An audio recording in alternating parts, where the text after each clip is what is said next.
Une émission de Carême, pas seulement des paroles, mais une vraie expérience de Dieu. Bonjour, bienvenue à l'émission Carrément Bien. Le rendez-vous, c'est chaque lundi à 20h. Comment faire pour pas rater l'émission ? Abonnez-vous, c'est gratuit à la chaîne si ce n'est pas déjà fait. Et sans plus attendre, nous accueillons notre témoin du jour. Attention les yeux, nous avons interviewé pour vous la maman d'un futur saint, une interview privée et totalement inédite. Elle dit vrai, elle est encore là, mais lui va bientôt être canonisé par l'Église catholique si elle le veut bien. Il est en tout cas déjà bien heureux. C'est le bienheureux Carlo Acutis que vous connaissez bien. Alors, elle va nous raconter des événements de sa vie, bien sûr, les anecdotes que peut-être vous ne connaissez pas, parce qu'on a osé lui poser quand même quelques questions un petit peu privées, il faut dire. Et puis, bien sûr, elle va nous relater ses derniers moments, comment cette maladie foudroyante l'a frappé et comment, dès l'âge de 15 ans, il va entrer au ciel. Nous l'avons interviewé pour vous. Antonia, merci d'être avec nous. Oui, je suis la mère de Carlo. Je suis née à Rome. J'ai eu Carlo quand j'habitais à Londres, dans 1091. Antonia, parlez-nous de l'enfance de Carlo. Carlo, quand il est né, il était un peu anticipateur sur tous. Et il a commencé à parler à 3 mois. Et puis, quand il était 5 mois, il faisait déjà des phrases coordonnées très bien. À 4 ans, déjà, il lisait et il écrivait. Il voulait qu'on lisait les livres de la Bible. Il aimait beaucoup les histoires des saintes, les apparitions de la Vierge Marie. J'avais de beaux livres qu'il m'avait donné quelqu'un et on les lisait, l'histoire. Et il était très dévot jusqu'il était petit. Quand il avait 3 ans et demi, on passait en face d'une église. Il voulait toujours entrer pour saluer Jésus. Et il s'est arrêté en face de le tabernacle, de la croix, et il voulait toujours rester à prière. Mais naturellement, je disais, Carl, on doit sortir, dépêche-toi, parce qu'on ne peut pas rester tout le temps. Toujours, il voulait saluer Jésus, et quand on faisait des promenades, surtout dans les périodes de la printemps, il trouvait des fleurs, des petites fleurs dans les gras, et il les recueillait pour les donner à la Vierge Marie. Il avait toujours ce sentiment de piété très fort. Y a-t-il quelque chose qui vous a marqué particulièrement quand il était petit ? Sa dévotion à la Vierge Marie, parce qu'il a commencé à prier le chapelet quand il était 4 ans et demi. Et il voulait toujours prier cette chapelet. Il avait vu le film de Bernadette. Il était très dévot de Bernadette et Lourdes. Je parle de Lourdes. Aussi les 3 petits bergers de Fatima. Et ça m'a touché beaucoup le fait que Carlo c'était vraiment très, très, très dévot de la Vierge Marie.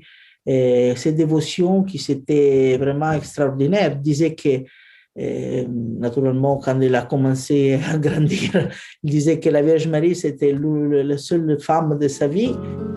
Pourquoi Carlo a-t-il fait sa première communion plus tôt que les autres ? Il comprenait très bien aussi les mystères de notre foi, non? Comme les mystères de l'Eucharistie. Et c'est pour ça qu'il était tellement dévot qu'il voulait vraiment anticiper sa première communion.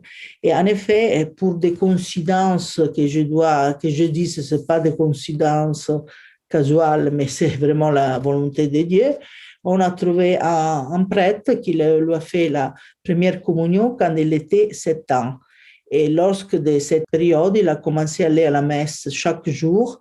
Et toujours, il faisait d'adoration eucharistique ou avant ou après la messe.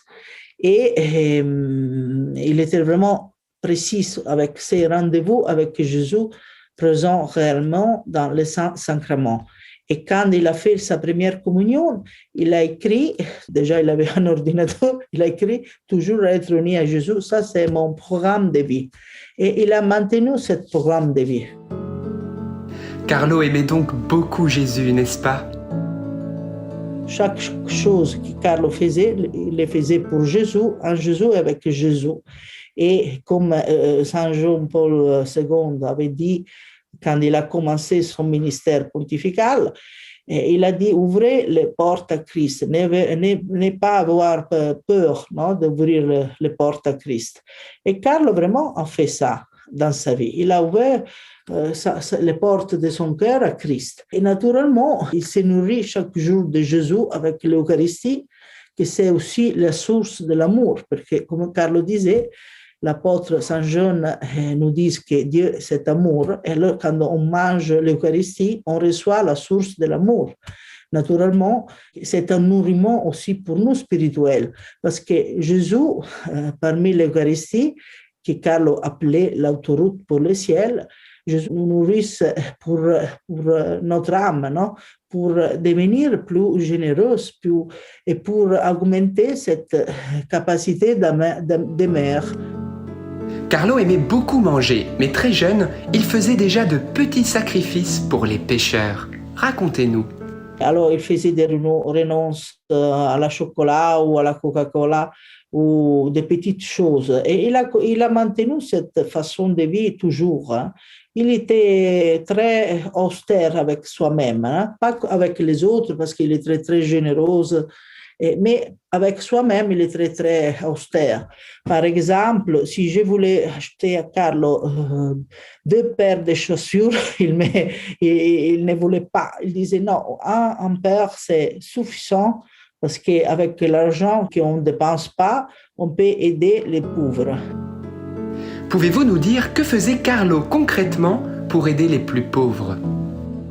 Il s'était organisé, il achetait des sacs de couchage et puis il prenait des récipients pour mener des choses à manger le soir, surtout pendant l'hiver. Il s'était organisé comme un petit Caritas. Mais il avait presque 9 ans, 10 ans quand il faisait ça. Et puis, au lieu d'acheter des jeux ou des choses, il utilisait son cadeau, les cadeaux que les grands-pères, les parents faisaient à lui, pour acheter cette chose pour aider les pauvres. Quel était le talent particulier de Carlo? Il était un génie de computer, il a vraiment utilisé son attitude informatique pour aider beaucoup de gens qui étaient vraiment extraordinaires avec l'informatique, les computers. Il faisait des programmes aussi avec algorithmes, logarithmes, il faisait des programmes statistiques. Et il a commencé à lire des livres d'informatique quand il avait 9 ans, les livres de l'université. Alors, vraiment, il avait un don extraordinaire. Mais c'était des choses toujours qu'il utilisait pour sa diffusion de la foi, non? Comme l'exhibition du miracle eucharistique qu'il a fait, qui s'est allé dans tous les continents. Il continuait à voyager. Il a aidé beaucoup de gens à comprendre le dogme de la présence réelle de Jésus dans l'Eucharistie. Beaucoup de gens se convertissent, c'est commencé un vie de foi. Et puis, on a eu beaucoup de guérisons. Et cette exhibition, seulement dans les États-Unis, a été dans plus de 10 000 paroisses. Carlo savait par avance qu'il partirait au ciel très jeune. Racontez-nous. Carlo, 2 mois avant de mourir, se faisait une vidéo qui se part d'un documentaire qui a produit le Vatican, où ils disent quand je suis destiné à mourir, quand mon poids serait 70 kilos. Et en effet, il est mort qu'il était 70 kilos. Il est très très haut, 1,82 m. Sono destinato a morire.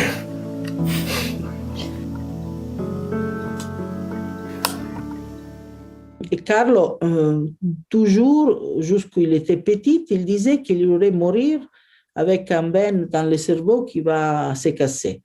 En effet, il est mort pour une leucémie qui a provoqué une hémorragie cérébrale. Et puis, il disait quelquefois, je serai toujours jeune, je serai toujours jeune, il faisait un sourire. On ne comprenait pas ces mots de Carlo. Mais après sa mort, on a compris beaucoup de choses après. En octobre 2006, Carlo va tomber malade. Que s'est-il passé? Carlo avait un en grippe, comme toute la classe qui avait pris un virus. Et il avait un peu de fièvre.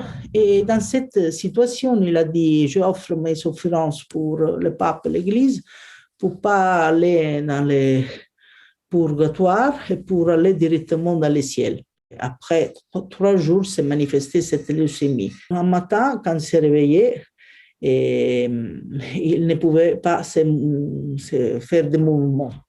Et il y avait de l'asthénie, s'appelle. Et alors, je l'ai mené à l'hôpital pédiatrique et malheureusement, on a aussitôt donné la maladie, que c'était une leucémie foudroyante et très, très difficile de guérir de cette leucémie, même si maintenant ils ont découvert des cures pour cette leucémie.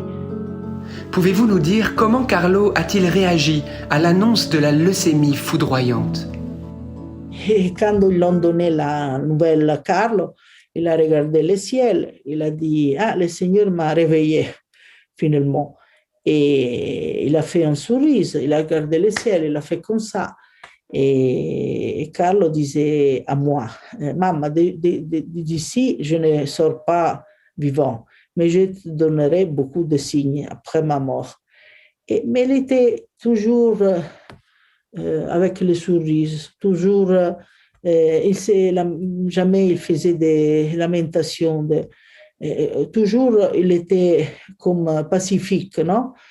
Parce que pour Carlo, la mort, c'était le passage à la vraie vie. Toute sa vie, c'était pour Jésus. Il a dit qu'être toujours uni à Jésus, ça, c'est le bout de ma vie. Et à la fin, la mort, c'était le passage à la vraie vie. Antonia, quelles ont été les dernières paroles de Carlo avant sa mort? Il me disait, je meurs heureuse parce que je n'ai pas perdu un seul moment de ma vie, une chose qui ne plaît pas à Dieu. Pratiquement, il est tombé en coma. Pouvez-vous nous raconter l'une des guérisons miraculeuses attribuées à l'intercession de Carlo?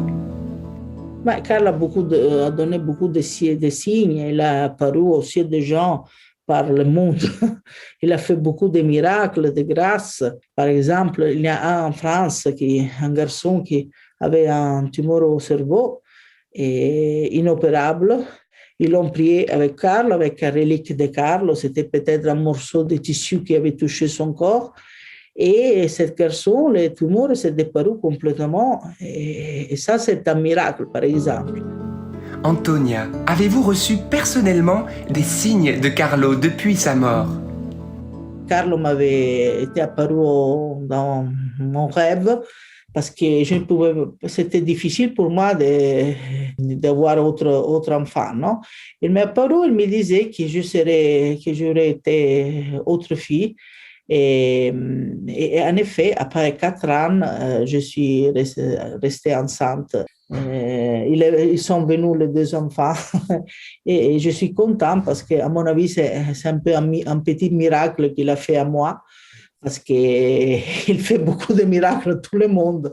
Il a fait aussi un miracle à sa mère. Hein. Et puis, une fois, il m'est apparu toujours dans mon rêve. Et il m'a dit qu'il serait été béatifié puis canonisé. Est-ce vrai que le cœur de Carlo a été retrouvé intact plusieurs années après sa mort? Carlo était comme ça. Et il avait aussi son organe qui était intact. Par exemple, le cœur était intact. Et c'est lequel qui a été porté pour la béatification. À votre avis, Carlo voulait plutôt se marier ou devenir prêtre? Mais je me souviens qu'il me demandait qu'est-ce que je pensais s'il serait devenu prêtre. Et aussi à ma mère, il a demandé la même chose. Alors je pense qu'il avait commencé à penser de se consacrer. Que voulez-vous dire aux parents qui ont perdu un enfant? La mort, c'est un passage, c'est le commencement de la vraie vie. Et que s'ils vont prier, cette souffrance, ils vont la donner à Dieu pour la conversion de pécheurs, pour leur sanctification, cette moyenne grande pour vraiment augmenter la sainteté. Non? Les morts d'un fils qui va mourir avant les parents, c'est aussi une consolation parce que quand les parents vont mourir, les fils vont les rencontrer, non? Dans les moments de la mort. Carlo parlait-il souvent de l'importance de se convertir pour aller au ciel? La conversion, c'est très facile parce que c'est suffisant de se regarder de bas vers les autres. Non? Il disait un peu ironiquement pour dire que nous sommes toujours dans les choses du monde. Non? Et pour se convertir, c'est important de commencer à regarder les choses des autres, non? La vie éternelle, les choses du ciel. Non? Et puis, il disait que la conversion, ce n'est pas un process d'ajouter des choses, mais de diminuer, non? Moins de moi pour laisser l'espace à Dieu, non? Et il disait, un autre mot qu'il disait, en italien, c'est plus musical que non io ma Dio, pas moi mais Dieu, non? Aujourd'hui, c'est la société de pas Dieu mais moi. Et alors, c'est le contraire. Et puis, il disait, Carlo, quelle est la chose de vaincre 1000 batailles si après on n'est pas capable de vaincre soi-même avec notre corrupte passion, hein, d'être vainqueur, non, sur notre passion. La bataille, c'est avec nous-mêmes, c'est pas avec le monde, parce que toutes les choses mauvaises viennent de nous, non, comme l'Évangile nous dit Saint Paul. Hein. Carlo disait que chaque minute qui passe est une minute en moins pour se sanctifier. Alors pour lui, le temps, c'est important, n'est-ce pas? On ne doit pas utiliser mal le temps parce que c'est un don de Dieu. Carlo toujours restait sur cette argumentation parce que beaucoup de monde ne se rendent pas compte qu'ils perdent beaucoup de temps dans une chose qui ne plaît pas à Dieu ou qui ne sont pas importantes. Et puis, ils n'ont jamais le temps pour prier, pour faire beaucoup de choses, pour faire le bien. Et alors, ça, c'est une chose qu'on doit changer pour commencer à faire vraiment un chemin de sainteté et de conversion. Allez, question bonus. Quel était le plat préféré de Carlo? Carlo voyageait beaucoup la France. Il appréciait beaucoup les pommes frites que vous faites, comment ça s'appelle, les croque-monsieur, non? Les sandwichs, et puis beaucoup de plats français, parce qu'il était un gourmand, comme je vous disais. Mais le plat préféré de Carlo, c'était la pizza, la pâte. Antonia, quels étaient les jeux préférés de Carlo? Écoutez, quand il était petit, il avait des robots qu'on devait construire. Il était très doué pour faire toutes ces choses, je ne sais pas, les Lego, non? Et puis, il aimait beaucoup dessiner, hein, faire des dessins. Était-il plutôt réservé ou avait-il la parole facile? Non, Carlo était très réservé dans le sens qu'il parlait peu de soi-même. Il était joyeux, il rigolait, il cherchait d'être amusant avec son copain. Quelquefois, il parlait de Dieu, quelquefois, il parlait des argumentations très sérieuses comme l'avorte et la pureté, ces choses. Un fils ne peut qu'exaucer sa maman.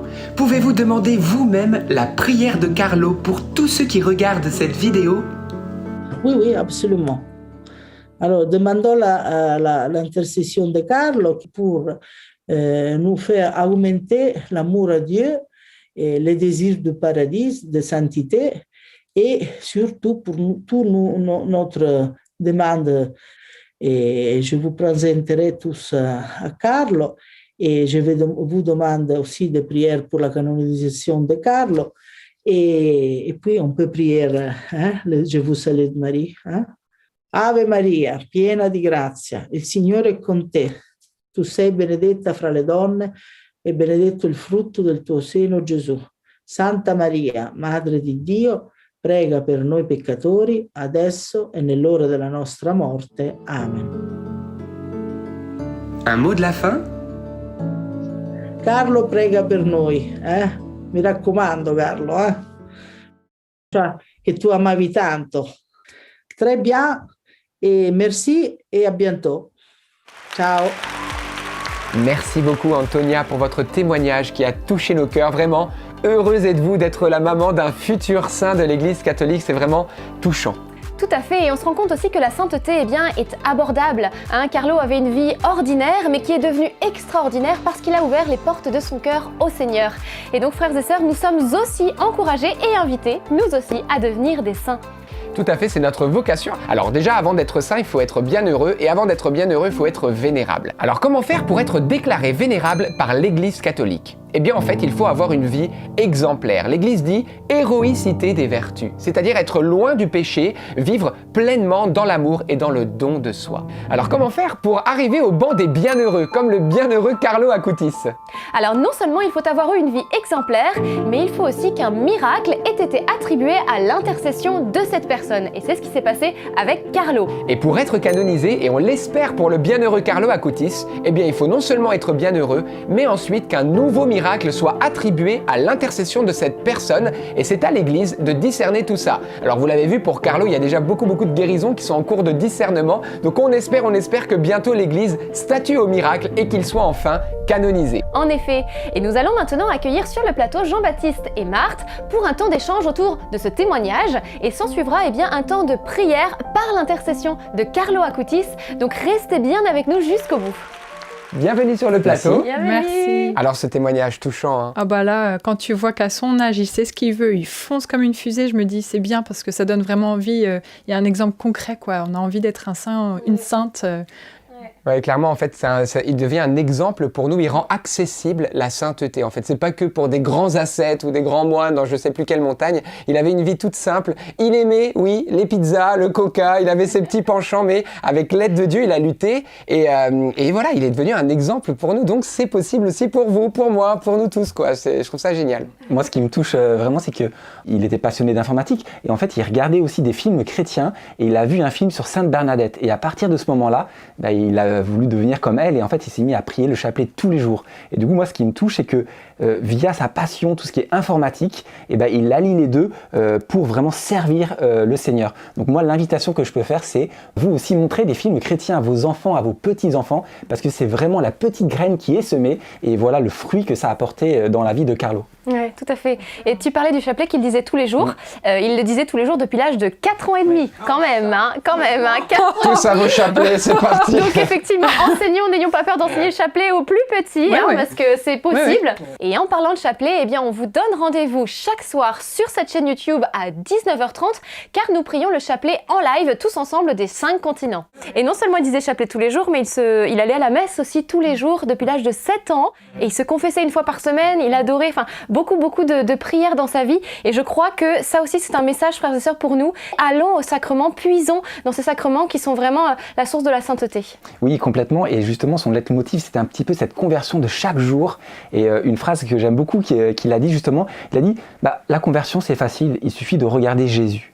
Et ça, c'est une phrase qui me déroute beaucoup, parce qu'on voudrait toujours faire par notre propre force, et en fait lui, il a tout compris en fait. C'est tout simplement regarder Jésus et se laisser faire par lui. Alors peut-être vous vous posez la question, mais quel est ce miracle qui a permis la béatification du bienheureux Carlo Acutis ? Alors en fait, cette histoire, c'est au Brésil qu'elle s'est passée. Un enfant de 4 ans qui était né avec un pancréas déformé, une maladie en fait génétique de naissance, qui l'empêchait de bien digérer les aliments. Il était très maigre. Et en fait, lors d'une soirée de prière avec les reliques du bienheureux Carlo Acutis, il a été guéri instantanément. Le soir même, il a dit à ses parents qu'il pouvait se réalimenter. Il a demandé des frites, du steak, etc.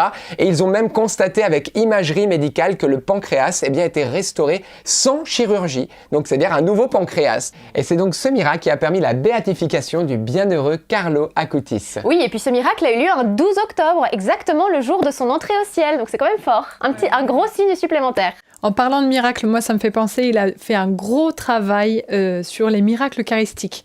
Il en a fait un site internet, il a travaillé longtemps là-dessus. Il a allié encore une fois sa passion de l'informatique avec sa foi, et c'est vraiment un cadeau qu'il a fait à l'Église, parce qu'aujourd'hui on peut aller directement sur son site et c'est vraiment officiel. C'est juste extraordinaire de voir tous les miracles qui sont relatés. Beaucoup de surprises. Moi, je ne savais pas la moitié de ce qu'il y a là-dessus. Hein. D'ailleurs, on vous a mis, si ça vous intéresse, le lien dans la description de cette vidéo, le site internet fait par un futur saint, donc allez voir. Eh bien, je vous propose maintenant que nous puissions prendre un temps de prière et d'intercession pour chacune de vos intentions et nous allons demander tout particulièrement l'intercession de Carlo Acutis. Merci Carlo pour le témoignage que tu nous laisses. Le ciel paraît si accessible. Aide-nous vraiment à nous convertir, à désirer cet amour de Dieu dans notre vie. Oui, et Seigneur, je voudrais te confier toutes les personnes qui regardent cette émission, viens vraiment les toucher par l'intercession de Carlo, viens les rejoindre là où ils en sont aujourd'hui, que tu puisses déverser sur eux ta grâce et de manière plus spéciale sur tous les jeunes de nos familles. Tout à fait, Seigneur, on te confie voilà, tous les jeunes.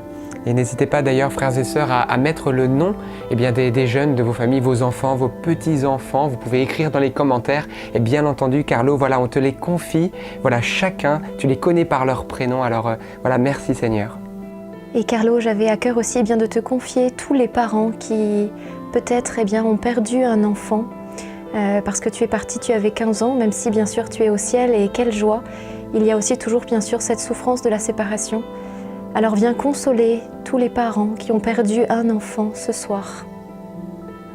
Amen. Seigneur, donne-nous aussi ce cœur pour les pauvres, voilà, qui souffrent, à l'image de Carlo, que tu puisses nous aider à avoir cette compassion sincère pour toutes ces personnes que nous rencontrons dans notre quotidien. Amen. Carlo, je voudrais te demander cette grâce pour toutes les personnes qui regardent cette émission, cette grâce du désir de cette conversion et surtout de mettre toute notre ardeur à suivre le Seigneur Jésus. Bienheureux Carlo, tu as su mettre tes talents au service de l'Église, au service des autres. Et on te demande vraiment cette grâce que nous aussi on puisse découvrir tous les talents que Dieu nous a donnés. Et aussi tous ceux qui suivent voilà, cette émission, vous avez aussi reçu de très beaux talents et voilà, demandons cette grâce de pouvoir les mettre au service des autres et de l'Église, c'est possible. Nous avons notre place comme Carlo avait sa place dans l'Église. Et moi, Carlo, je voudrais te confier toutes les personnes malades. Tu as déjà agi auprès de Jésus, intercédé pour de nombreux malades. Alors on te prie pour la guérison, peut-être pour ceux qui ne peuvent pas avoir d'enfants. Permets qu'ils aient des enfants. On te confie ceux qui ont des leucémies, comme toi tu as eu. On te confie tous ceux qui ont des cancers, des maladies héréditaires, que sais-je. On te prie qu'il se produise des signes, des guérisons, des miracles par ton intercession. Amen. Alors nous pouvons maintenant prier la Vierge Marie que Carlo aimait tellement, c'était sa prière préférée, le chapelet. On peut dire tous ensemble, Je vous salue Marie, bien sûr, à vos intentions et on peut être certain qu'il va le prier avec nous parce que voilà, il est dans la vie éternelle, donc il est avec nous. Amen. Je vous salue Marie, pleine de grâce, le Seigneur est avec vous. Vous êtes bénie entre toutes les femmes et Jésus, le fruit de vos entrailles, est béni. Sainte Marie, Mère de Dieu, priez pour nous pauvres pécheurs, maintenant et à l'heure de notre mort. Amen.